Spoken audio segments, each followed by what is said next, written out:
இயேசுவுக்கே நன்றி. ஆண்டவரின் பெயரால் அனைவருக்கும் வாழ்த்து கூறுகிறேன்.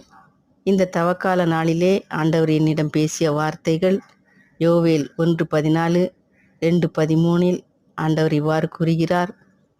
உண்ணா நோன்பு இருங்கள், வழிபாட்டை கூட்டுங்கள், நாட்டில் உள்ள அனைவரையும் ஒன்று சேருங்கள் என்கிறார் ஆண்டவர். ஆண்டவரை நோக்கி கதறுங்கள். ஆண்டவரிடம் நோன்பு இருக்கும்போது உங்கள் உடைகளை கிழித்து கொள்ள வேண்டாம், மாறாக உங்கள் இதயத்தை கிழித்து கொள்ளுங்கள் என்கிறார் ஆண்டவர். நம் இதயத்தை கிழித்து கொண்டு பாவத்தை மறந்து ஆண்டவரிடம் மனமாறி வந்தால் ஆண்டவர் நமக்கு அருளும் ஆசீரும் நன்மையும் இரக்கமும் கிருபையும் உடையவராயிருப்பார்.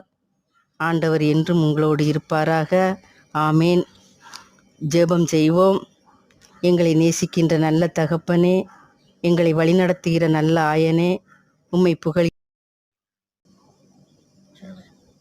புகழ்கின்றோம், உம்மை வாழ்த்துகின்றோம், உம்மை வணங்குகின்றோம், உமக்கு நன்றி செலுத்துகின்றோம். இயேசுவுக்கே நன்றி. மரியே வாழ்க. அல்லேலூயா. மறக்காமல் போகும்போது சப்ஸ்கிரைப் பண்ணிருங்க.